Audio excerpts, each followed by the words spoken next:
Golrath station floated in the cold silence of space, like a massive iron flower, its arms stretching outward into the void, its lights blinking in patterns that never stopped.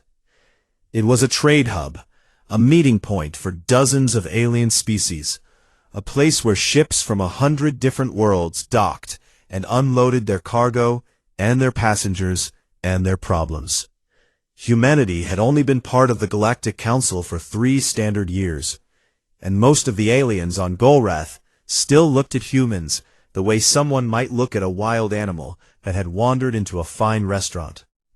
They came from Earth, a Class 12 death world, a planet so violent and hostile that most species refused to believe intelligent life could evolve there at all. Commander Diego Vasquez did not care what any of them believed. He had been assigned to Golrath Station as a military attaché, a diplomatic gesture meant to show that humans could be trusted among civilized species. Was a tall man with dark skin and steady hands, and eyes that had seen more than he ever talked about. He had served in 3 wars back on Earth before humanity ever touched the stars, and now he wore a pressed uniform and smiled at alien diplomats and pretended that their sideways glances did not bother him. But Diego had not come to Golrath alone. His daughter Lena was 9 years old, and she was the kind of child who made the universe feel like it still had some goodness left in it. She had her mother's curly hair and her father's stubborn jaw, and a laugh that echoed through the station's corridors like music. She spent most of her days in the Arboretum, a large garden dome near the center of the station where plants from dozens of worlds grew under artificial sunlight. She would sit among the flowers and talk to anyone who would listen, alien or human. It did not matter to her. She did not see species. She saw people. The human community on Golrath was small, maybe 200 souls in total, traders and engineers and soldiers and their families. They kept to themselves mostly, because the station made it clear they were not entirely welcome. The Velnari ran Golrath. They were tall insectoid creatures with hard exoskeletons, the color of dark bronze, compound eyes that glittered like wet stones, and limbs that ended in sharp ridged edges that could cut through metal if they wanted. They had dominated galactic politics for over 600 years, and they wore that dominance like a crown they never took off. Governor Sifak Veltorin ran the station from a tower overlooking the main concourse, and he tolerated humans the way one might tolerate an insect buzzing near a meal. But the real problem was not the governor. The real problem was Subcommander Thyra Velcoris. Thyra was an officer of the Council Enforcement Corps, the galactic police force that kept order on stations like this one. Golrath. She was younger than most officers of her rank, ambitious and sharp, and filled with a hatred for lesser species that she did not even try to hide. She believed the Velnari were the rightful rulers of the galaxy, and she believed that allowing Deathworlders into Council space was a mistake that would one day be corrected. She made her beliefs known through action. Every week there was a new incident. A human merchant would find his goods confiscated for imaginary violations. A human engineer would be pulled from her shift and questioned for hours about nothing. Human children would be told they could not play in certain sections of the station, sections that had no restrictions for any other species. Diego filed complaints. He filed them properly, through the correct channels, using the correct forms, in the correct language. Governor Veltorin dismissed every single one. The subcommander is simply enforcing station policy, the governor said. Regulations, the governor would say, his compound eyes never once looking at Diego directly. Perhaps your people should learn to follow the rules. Diego swallowed his anger every time. He was a soldier, and soldiers understood discipline, and he knew that the mission required patience. But patience has a limit, and the universe has a cruel habit of finding that limit at the worst possible moment. It happened on a Tuesday by Earth's calendar. Lena had wandered farther than usual in the Arboretum, following a small flying creature that looked like a cross between a butterfly and a spark of blue light. She chased it through a corridor she had never been in before, giggling as it danced just out of her reach, and she did not notice when the walls changed color from the soft green of the public sections to the hard gray of a restricted cargo zone. She was standing in the middle of the corridor, reaching up toward the glowing creature, when the sound of heavy footsteps made her freeze. Thyra Velcoris came around the corner, like a storm given legs. She was nearly 3 meters tall in her full armor, her bronze exoskeleton gleaming under the corridor lights, her compound eyes locking onto the small human child like targeting sensors. "You," Thyra said, her voice a harsh clicking sound that the translation implant in Lena's ear turned into cold, flat words. "This is a restricted zone, human juvenile. You are trespassing." Lena's eyes went wide. "I am sorry," she whispered. "I was just following the pretty bug thing. I did not mean to." "Silence," Thyra snapped, stepping closer, her shadow swallowing the child whole. "You will come with me for processing.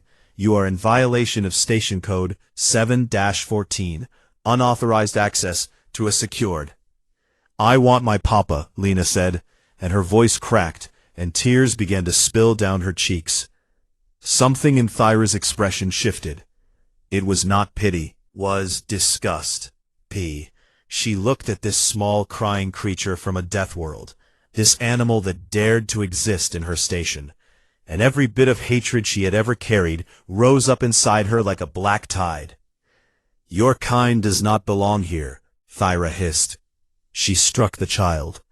A single blow from a Velnari limb, the ridged edge of her forearm crashing into the side of Lena's head, with a sound like a branch snapping in a storm.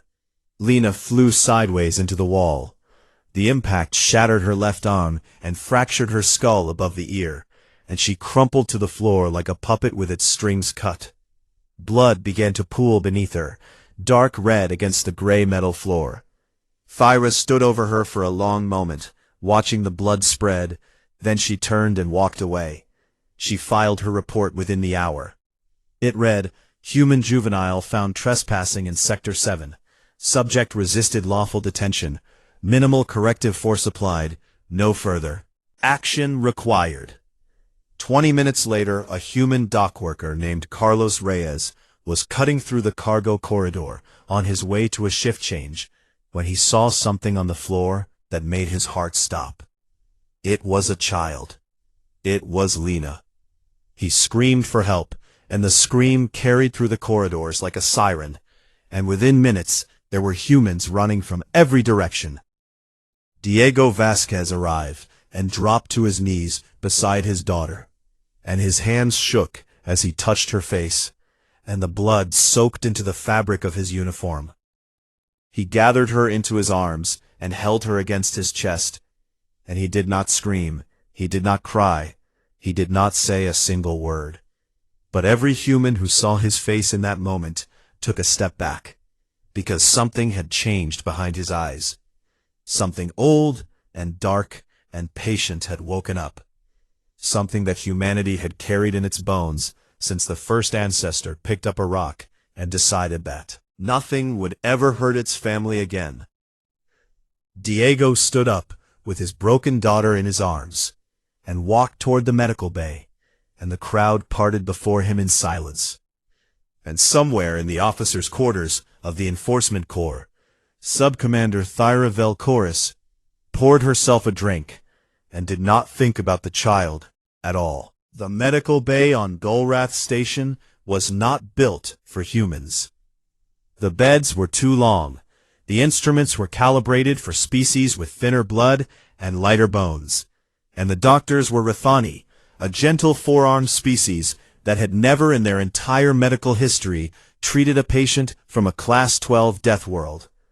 Dr. Yali Ren stood over Lena Vasquez and tried to keep her hands from trembling. The child's skull was fractured in 2 places. Her left arm was shattered from the elbow down, the bone broken into fragments that showed up on the scanner like a scattered puzzle. There was swelling in her brain, pressure building against tissue that should not have been able to survive this kind of damage. On any other species, Yali whispered to her assistant, this child would already be dead. But Lena was not dead. Her heart beat steady and strong, a drum rhythm that seemed almost angry in its refusal to stop. Every cell working overtime, her immune system flooding the damaged areas with a ferocity that the Rythani doctors had only read about in Deathworld biology files. Humans were not supposed to be this durable. Children, especially, were not supposed to be this durable. And yet there she was, a 9-year-old girl, with a crushed skull, clinging to life with the kind of stubborn force that had carried her species through ice ages and extinction events and wars that burned entire continents. Diego sat beside her bed and held her unbroken hand and did not move. He did not eat, he did not sleep. He simply sat there, a statue made of grief and rage, and the medical staff learned very quickly not to try to make him leave. Outside the medical bay, the news was spreading. Carlos Reyes had told every human he could find. The human engineers told the human traders. The human traders told the human soldiers. Human on Golrath Station knew what had happened to Lena Vasquez. But the news did not stop at the station walls. A human communications officer named Priya Sharma sat at her console and made a decision that would change the course of galactic history. She pulled the security footage from the cargo corridor. The cameras had caught everything. Every frame was crystal clear. The towering Velnari officer, the tiny human child crying and asking for her father, the brutal strike that sent her flying into the wall, and the long, terrible moment where Thyra stood over the bleeding child before walking away without a backward glance. Priya encrypted the footage and sent it through a quantum burst relay to the human embassy on the Council homeworld. From there it went to Earth, and from Earth it went everywhere. Within 6 hours, the footage was on every information network in the galaxy. Every species saw it, remembered their own history of Velnari cruelty. The Thesic saw it, and hissed with anger. The Rythani saw it, and wept. And even species that had no love for humans watched that footage, and felt something cold settle in their stomachs. Because there is something universal about the image of a powerful creature hurting a helpless child. Something that crosses every cultural and biological barrier, and strikes at the deepest part of what it means to be civilized. The galaxy held its breath and waited to see what the Deathworlders would do. What they expected was violence. What they expected was screaming and rioting, and the savage chaos that every species associated with the humans and their bloody history. What they got was something far worse. The humans went quiet. Every human merchant on Golrath Station closed their stall without a word. Every human engineer put down their tools and walked away from their post in perfect silence. Every human soldier on the station assembled in the corridors and stood at attention, motionless, their eyes fixed forward, their faces blank. They did not shout. They did not threaten. They did not even speak. They just stood there, perfectly still, watching every Velnari who passed with eyes that tracked like targeting systems. The alien residents of Golrath Station had never experienced anything like it. A Thesic merchant tried to talk to a human trader he had known for years, and the humans simply looked at him with empty eyes and said nothing. A Rythani engineer asked her human colleague what was happening, and the human turned away without answering. The silence spread through the station like a disease, and it carried with it a feeling that every prey species recognized on an instinctive level that predated language and civilization and thought itself. It was the feeling of being watched by something that had already happened, decided to kill you, and was simply choosing the moment Governor Veltorin noticed the silence and dismissed it as theatrics. Thyra Velcoris noticed it, and felt something she had never felt before.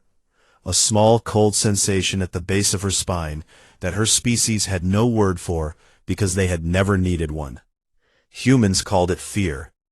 On the third deck of the station, in a small room that served as his private quarters, Commander Diego Vasquez finally let go of his daughter's hand and sat down at his communication terminal. He entered a priority code that he had hoped he would never need to use. The screen flickered, and the face of Admiral Lena Okafor appeared. She was a woman in her 50s, with gray hair cut short, and eyes that had watched ships burn and worlds fall, and never once looked away.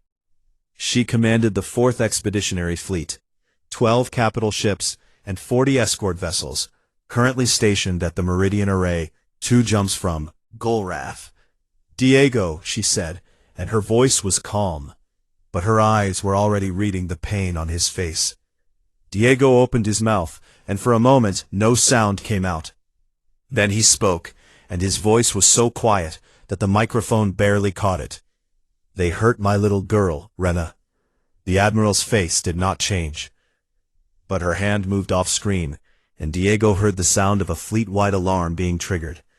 "We are already moving," Admiral Okafor said, and the connection closed. Across the galaxy in the Grand Chamber of the Galactic Council, the emergency session had already begun. Hundreds of delegates filled the amphitheater, their voices rising in a chaos of clicks and whistles and translated words. The footage of Thyra's attack played on a massive holographic screen above the chamber floor, and it played on a loop, and no one could look away. The Gorvani ambassador demanded immediate justice. For Thyra's arrest, the Rathani representative wept openly and asked how any civilized society could allow this to happen. And the Velnari delegation sat in their elevated seats and said nothing for a very long time. When they finally spoke, it was the senior Velnari counselor, an ancient creature named Patriarch Velsoran. And his words landed in the chamber like stones dropped into still water. "This is an internal disciplinary matter," he said, his compound eyes sweeping across the room with cold authority. "The human juvenile was found in a restricted zone. The officer responded in accordance with her training. We see no grounds for external intervention." The chamber erupted, but above the noise one voice cut through with the precision of a blade. Dr. James Mwangi, the human ambassador to the Galactic Council, stood at his podium on the lower floor of the chamber. He was not a large man. He wore a simple dark suit and thin-framed glasses, and he spoke with the careful, measured tone of someone who had spent his entire life choosing his words the way a surgeon chooses where to cut. "Counselors," he said, and the chamber fell silent, because there was something in his voice that commanded it. "I will speak plainly. Your officer attacked a 9-year-old girl. She shattered her arm and fractured her skull, and your government has called this a disciplinary matter." He paused and looked directly at Patriarch Velsoran. "You have 72 hours to surrender Subcommander Thyra Velcoris to human custody," he said. "After that, we will collect her ourselves, and we will not be asking." He turned and walked out of the chamber without waiting for a response. Back on Golrath Station, the long-range sensor officer, a nervous Rathani named Dekka, stared at his screen and felt his forearms go cold. "Commander," he called out to the station's bridge crew, his voice cracking. "Hyperspace signatures inbound. Multiple contacts." The Velnari bridge commander looked over his shoulder with irritation. "How many contacts?" Dekka swallowed hard. "Dozens, sir, and more appearing every minute." The bridge fell silent.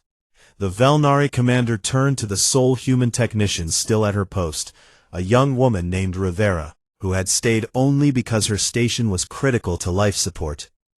"What is coming?" he demanded. Rivera looked at her own screen, and a small smile crossed her face, a smile that had no warmth in it at all. "Everything." The 4th Expeditionary Fleet dropped out of hyperspace like a fist, punching through a wall of glass. Destinations without a single complaint from the people on board. They were not military. They had no weapons that mattered against warships. But they came anyway, because a child had been hurt. And they could not stay where they were, and live with themselves. The Velnari sensor officers on Golrath Station counted the ships and recounted them and counted them again, because the numbers did not make sense. There are over 300 vessels in the area, the senior officer reported to Governor Veltorin, his voice carefully neutral in the way that Velnari voices became when they were trying very hard not to sound afraid. The governor stood at the window of his tower and watched the ships hanging in the darkness outside, like a swarm of metal insects. They would not dare attack a council station, he said, but the words came out thin and dry, and he did not repeat them. Aboard the Kursk, Admiral Lena Okafor sat in her command chair and studied the holographic display of Golrath Station with the patience of a woman who had learned long ago that the most dangerous thing in the universe was not a weapon, but a decision. She had her fleet in position. She had her Marines ready. She had her legal team standing by, with every relevant law and precedent and treaty clause highlighted and annotated. And she had 61 hours left before the deadline expired. She intended to use every single one of them, because Admiral Okafor understood something that the Velnari did not. She understood that the power of what was coming lay not in the violence itself, but in the waiting. Every hour that passed, every minute that the fleet sat in silence outside the station, every second that the Velnari had to look out their windows and see the dark shapes of human warships hanging there like patient predators, the pressure increased. And pressure, applied correctly, breaks anything. Station. Sub-Commander Thyra Velkoris had retreated into the Velnari sector, a heavily fortified section of Golrath that served as the Enforcement Corps headquarters. She had a full company of Velnari soldiers with her, 200 of the Council's finest troops, armed and armored and positioned behind blast doors that could withstand a direct hit from a ship-mounted cannon. She should have been afraid. She was not. She was furious. She paced the corridors of her fortress, with her bronze exoskeleton gleaming under the harsh lights. And she broadcast a message on every open channel that reached both the station and the fleet outside. I am Sub-Commander Thyra Velkoris of the Galactic Council Enforcement Corps, she declared, her voice sharp and ringing. I will not be judged by animals from a death world. The child was trespassing in a restricted zone. The child should not have been there. I am the law on this station, and no fleet of savages will change that. I do not recognize their authority. I do not fear their threats, and I will not surrender. On the bridge of the Kursk, a young lieutenant looked at Admiral Okafor and asked if they should respond. Specialists to help treat Lena. And dozens of smaller species that had suffered under Velnari dominance for centuries and never had the power to do anything about it, watched the human fleet outside Golrath Station and felt something they had not felt in a very long time. Hope. In the Galactic Council chamber, the fractures became canyons. The Velnari delegation held firm, insisting that Thyra was acting within the law, and that the human fleet was an act of aggression that demanded a military response. But no one was standing with them. The Rathani ambassador spoke privately with Dr. Mwangi in a side chamber, her four hands clasped together in the gesture her species used to express deep sorrow. We cannot support you publicly, Dr. Mwangi, she said. The Velnari have too much power over our trade routes. They would destroy our economy in a month. Mwangi nodded. I understand. But we have withdrawn all Rathani citizens from Golrath Station, she continued, and her large dark eyes met his with an intensity that needed no translation. Do what you must. The Gorvani ambassador was less subtle. He was a massive reptilian creature with scarred green scales and a voice like grinding stone. And he met Mwangi in the corridor outside the chamber and gripped his shoulder with a hand that could have crushed steel. My people remember what the Velnari did to our colonies 200 years ago, he growled. They burned our children in their nests and called it pest control. We could not fight back then, We were too weak. But you are not weak, human. You are not weak at all. He leaned closer. Make them remember what it costs. The hours crawled by. 48 hours left. 36. 24. Species began evacuating Golrath Station. Shuttles and transports launched from every docking arm, carrying Rithani and Thesic and Gorvani and a dozen other species away from what everyone could feel was coming. The Velnaris stayed. Their pride would not let them leave. And the humans stayed, every single one of them, because they were not going anywhere until this was finished. In the medical bay, on the 47th hour, Lena Vasquez opened her eyes. Dr. Yali Ren nearly dropped her scanner. The child's vital signs had been slowly improving for days, her body healing itself with that terrifying Deathworld resilience that defied everything the Rithani understood about biology. But no one had expected her to wake up this soon. Lena blinked at the ceiling, confused and scared, her left arm encased in a regeneration cast, her head wrapped in a medical brace that hummed softly against her fractured skull. "Papa," she whispered. Diego was there in an instant, his face appearing above hers, and for the first time in days, his expression changed. The stone mask cracked, and beneath it was just a father. Just a man who loved his daughter more than he loved breathing. "I am here, little one," he said, and his voice broke on the words. "I am right here." Lena's eyes filled with tears. "Papa, why did the bug lady hurt me?" she asked, and her voice was so small and so confused and so utterly innocent that Dr. Yali Ren had to leave the room because she could not stop her own tears. Diego held his daughter's hand and looked into her eyes, and he made a promise. He did not make it loudly. He did not make it with grand words or dramatic gestures. He simply said, "No one will ever hurt you again, Lena. I swear it." And every human who heard those words, from the Marines on the Kursk, to the dock workers on the station, to the civilians in their ships, knew that it was not just a father's promise. It was a species promise. The 72 hours expired at exactly midnight by Earth Standard Time. Dr. James Mwangi stood before the Galactic Council one final time. The chamber was quieter now. Half the delegations had left, and those that remained watched the human ambassador with the nervous attention of animals watching a forest fire. "Counselors," Mwangi said, and his voice was calm and clear and carried to every corner of the vast chamber. 72 hours ago, I asked you to surrender the officer who attacked a human child. You declined. I asked you to hold your own people accountable under your own laws. You refused. You told us to be patient. You told us to trust the system. You told us that justice would come in time." He removed his glasses and cleaned them slowly, a small human gesture that somehow felt enormous in the silence. "We gave you a chance to prove that your laws meant something," he said. "You chose to protect the powerful over the innocent, and I want this chamber to remember. I want every species listening across every world to remember. This choice, not us." He put his glasses back on. "We are done asking." He walked out of the chamber, and the doors closed behind him with a sound that echoed like a gavel. Aboard the Kursk, Admiral Okafor received a single message from Mwangi. It contained one word. She read it, closed her eyes for exactly 3 seconds, and then opened them and looked at her bridge crew. Every officer was at their station.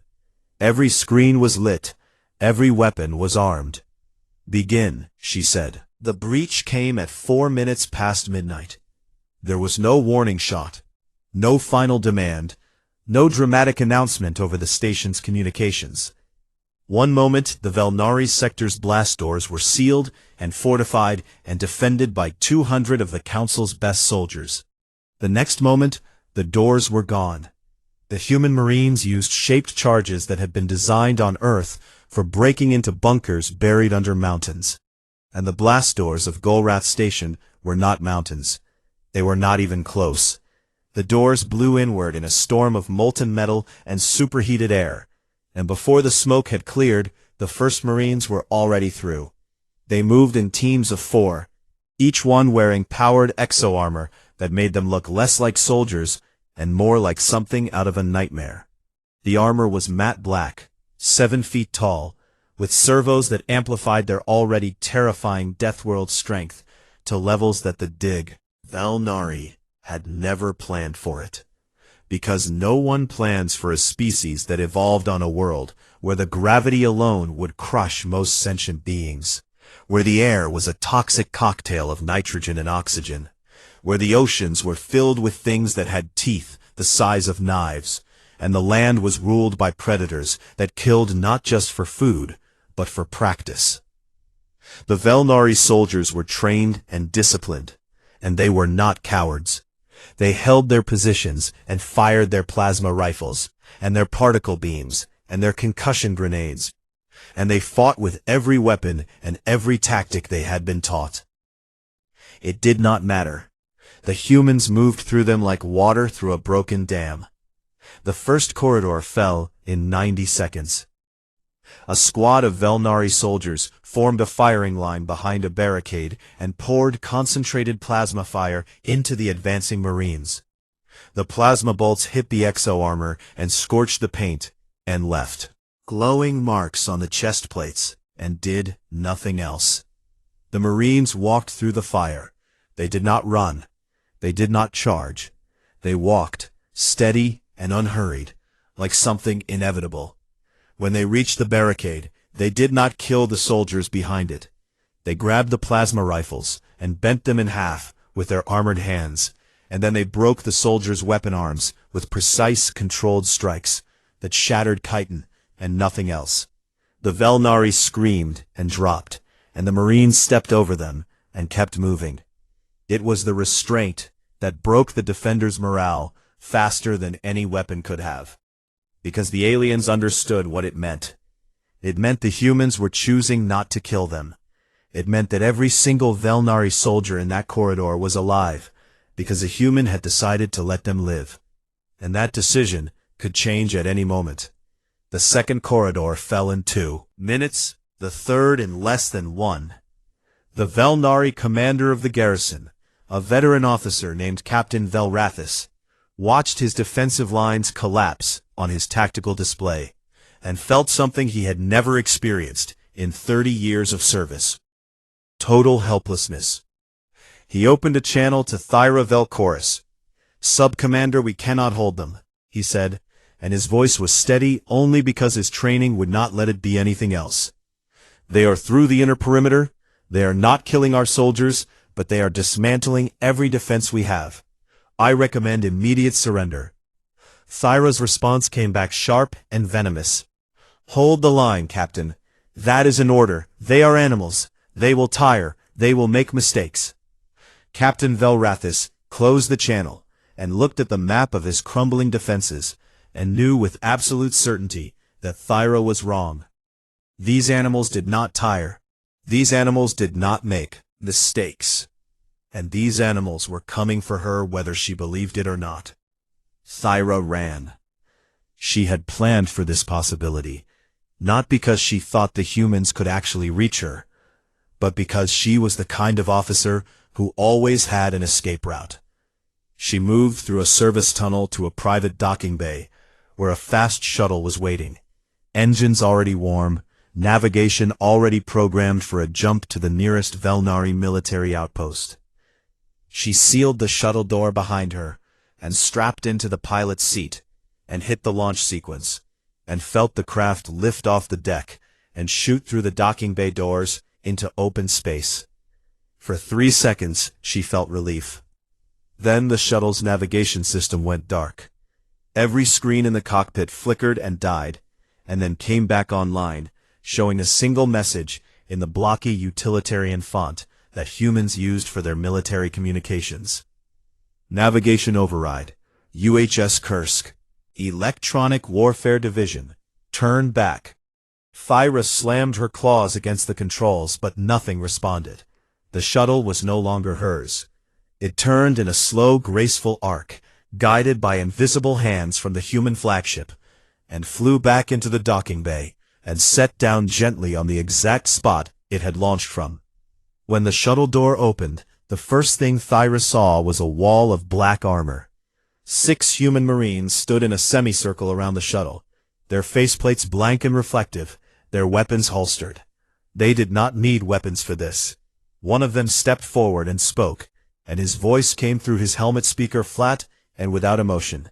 "Sub-Commander Thyra Velcoris, you are under arrest by authority of the United Human Systems for the willful assault of a minor. You will come with us." Thyra screamed at them. She screamed about her rights and her rank, and the authority of the Galactic Council and the treaty violations they were committing, and the war they were starting. The Marine waited until she was finished. Then he said, "You are under arrest," again in exactly the same tone, as if her entire tirade had been nothing more than wind. They cuffed her with magnetic restraints that locked her limbs together, and they marched her through the station's corridors for everyone to see.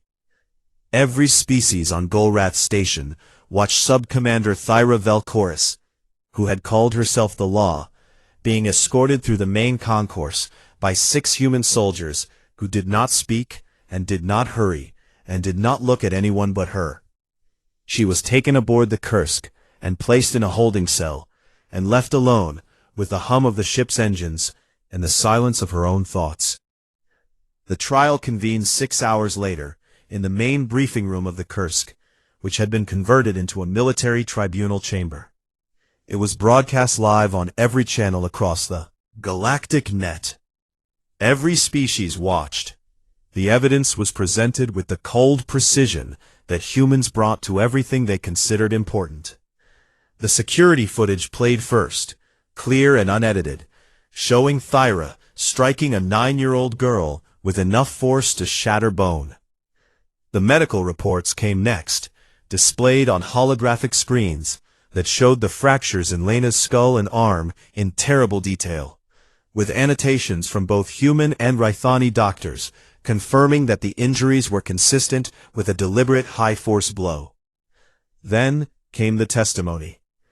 Carlos Reyes described finding Lena on the floor in a pool of blood. Dr. Yali Ren described the 47 hours she spent fighting to keep the child alive.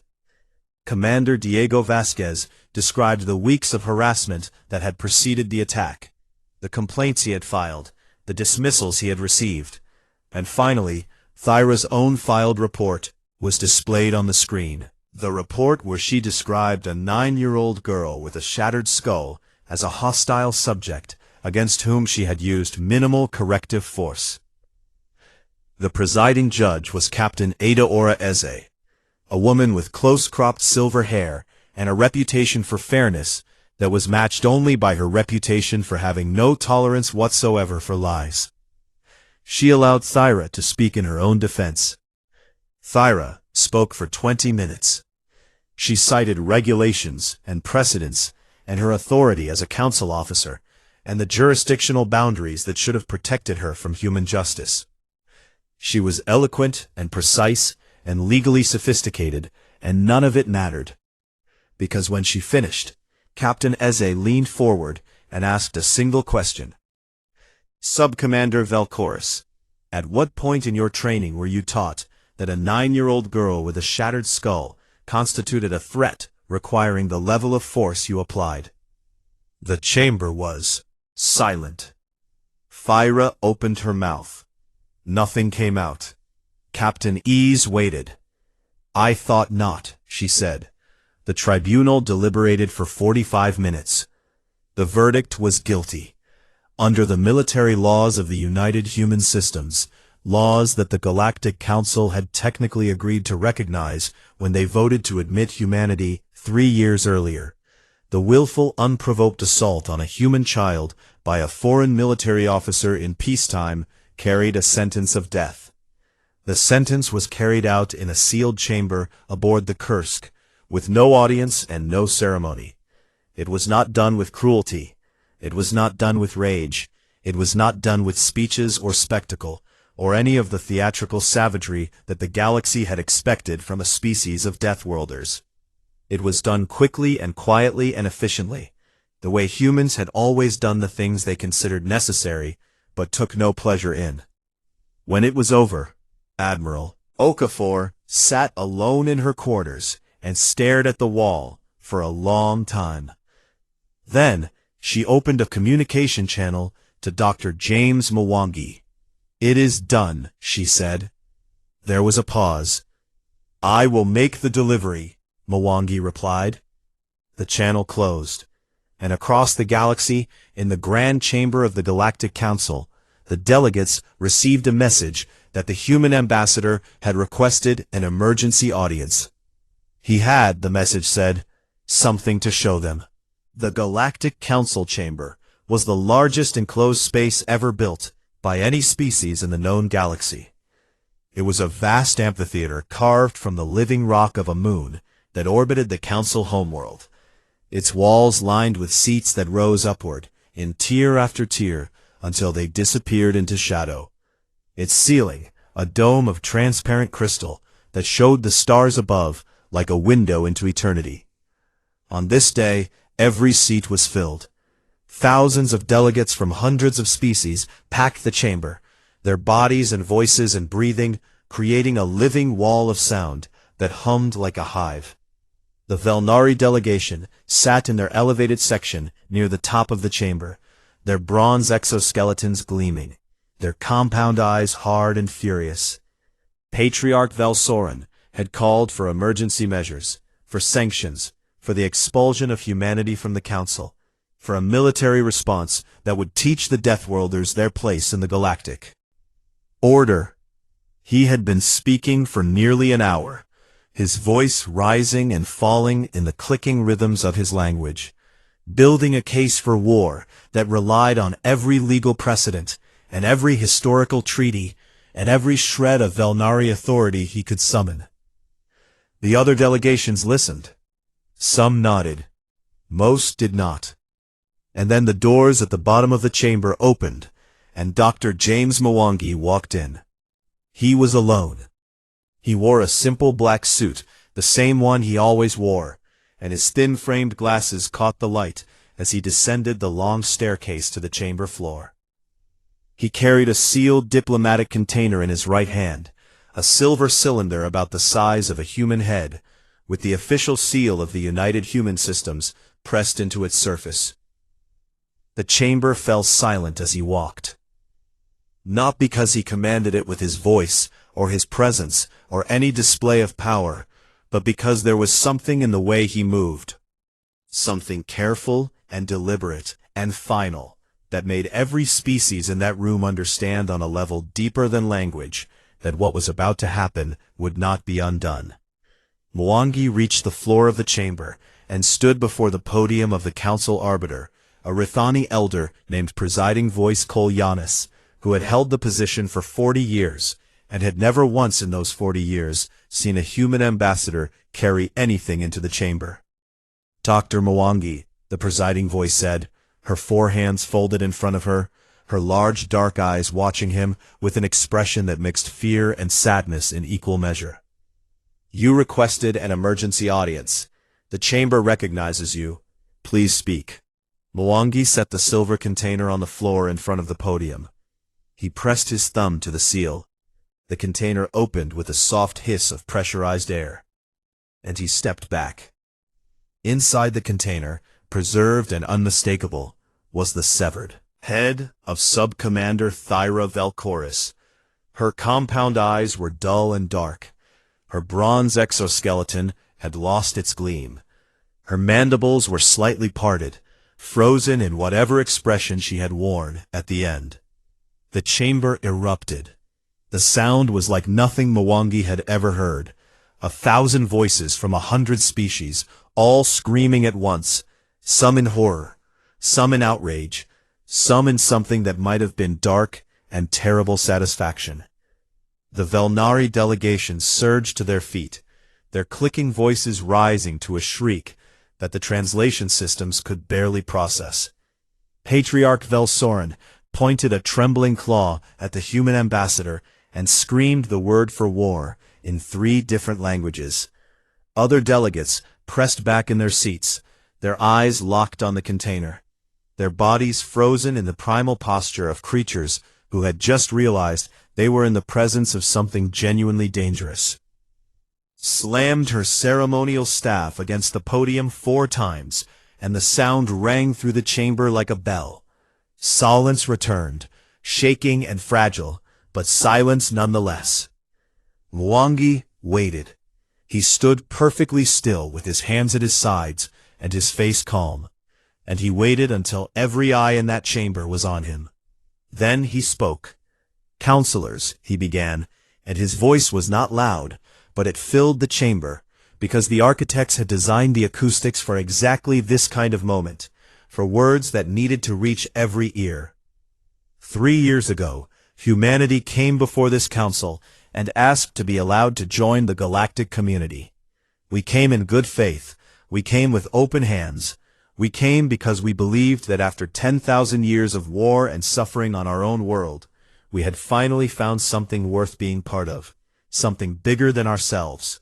He paused and let the silence breathe. We followed your laws. We respected your customs. We filed your paperwork. When our people were harassed on Golrath Station, we used your complaint systems. When our merchants were robbed, we appealed to your courts. When our children were told they could not play in certain corridors, we swallowed our pride and moved them somewhere else. His voice did not rise. It did not need to. And then one of your officers found a 9-year-old girl in a corridor, a child who was chasing a butterfly, a child who was crying and asking for her father, and your officer struck her with enough force to shatter her skull. He took a single step toward the Velnari section of the chamber. And when we asked for justice, you called it a disciplinary matter. When we demanded accountability, you told us to be patient. When we gave you 72 hours to do the right thing, you spent those 72 hours telling each other that the animals from the death world would not dare. Something changed in his voice then. Something subtle and deep, like the sound of a river that has been calm for 1,000 years suddenly picking up speed. "So let me tell you what we are," he said. "We are from Earth, a world that tried to kill us every single day for 200,000 years. We survived ice that covered our continents. We survived plagues that killed half our species. We survived predators that were faster and stronger and more numerous than we were. And when we ran out of external enemies, we turned on each other and fought wars so terrible that we split the atom just to find new ways to destroy ourselves." He adjusted his glasses with a steady hand. "And we survived that too." He looked at Patriarch Velsorin directly, and the old Velnari met his gaze, and for the first time in 6 centuries of political dominance, a Velnari patriarch looked away first. "We did not come here to conquer your galaxy," Mwangi continued. "We have seen enough conquest on our own world to last us until the stars go dark. We came here to build something better, to be part of something that our children could be proud of." He gestured to the container on the floor without looking at it. "This is not a declaration of war," he said. "This is a message, and the message is simple." The chamber was so quiet that the delegates could hear each other breathing. "Hurt our children," Dr. James Mwangi said, "and no law in this galaxy will protect you. No fleet will save you. No council will shield you. No fortress will hide you. We will come for you. We will find you, and we will not stop. Not because we are savage, not because we are animals, but because there are some things that a species either protects or it does not deserve to call itself civilized, and our children are one of those things." He stood there for a moment longer, letting the words settle into the bones of every delegate in that chamber. "You may do what you wish with this information," he said. "Declare war if you choose. The Velnari have a magnificent fleet. You may even win the first battle, perhaps the second, but you will not win the third. And you know this. Every species in this room knows this, because you have all read our history. And you know what happens when humanity decides that something matters enough to fight for. He turned and began to walk toward the doors. He stopped halfway. "One more thing," he said, turning back. "My government will be proposing new legislation, a Universal Child Protection Act that applies to every species, on every station, and every colony in Council space. We expect it to pass, because after today, I do not think anyone in this chamber will want to find out what happens if another child is harmed. Are there any objections?" The chamber was silent. "Good," Mwangi said. He walked out. The aftermath unfolded over the weeks that followed. Vel-Nari called for war, and found themselves standing alone in an empty room. Not a single species in the Galactic Council would stand with them. The Gorvani Federation pledged open support for humanity, and stationed warships along the Vel-Nari border as a warning. The Thessic Confederacy severed all trade agreements with the Vel-Nari Empire. The Rathani Collective, gentle as they were, quietly redirected their medical supply chains away from Vel-Nari worlds and toward human colonies.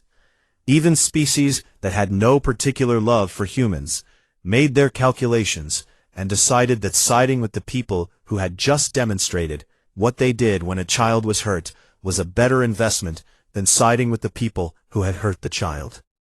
Governor Vel-Torin was recalled from Golrath Station in disgrace and replaced by a joint governance council that included human representatives for the first time. Patriarch Vel-Sorin retired from his position 3 weeks later, citing health reasons that no one believed. The Universal Child Protection Act passed the council with the largest majority in legislative history. And on Golrath Station, in the garden arboretum where the artificial sunlight fell warm and golden through the crystal dome, life slowly returned to something that resembled normal. The human merchants reopened their stalls, the engineers went back to their posts, the soldiers stood down from their silent vigil in the corridors. And on a warm afternoon, 6 months after the day that changed the galaxy, a little girl with curly hair and a scar along her hairline sat among the flowers and watched a blue light creature dance through the air above her head. Lena Vasquez was 10 years old now. She had healed in the way that Deathworld children heal, completely and stubbornly, leaving behind only the scar and a flinch that sometimes appeared when a shadow moved too quickly in the corner of her vision. She sat in the garden and watched the light creature and did not chase it this time, because she had learned that some corridors led to places that hurt. But she was not afraid. She was not broken. She was human, and that meant something now in a way it had not meant before. A small shape approached her through the flower beds, moving cautiously on 4 thin legs. It was a Gorvani child, barely older than Lena, with soft green scales and enormous eyes that blinked nervously as it crept closer. Its parents stood at the edge of the arboretum, watching with the tense expressions of people who had warned their child about Deathworlders, and were now watching that child ignore every warning. The Gorvani child stopped a few feet from Lena and stared at her with wide, uncertain eyes. Lena looked at the child and smiled. It was a real smile, warm and open, the kind of smile that crosses every barrier that evolution and culture and fear can build between two living creatures. She reached down and picked a small purple flower from the bed beside her and held it out. "Here," she said, "this one is really pretty." The Gorvani child looked at the flower, then at Lena, then back at the flower. It reached out a small trembling claw and took it.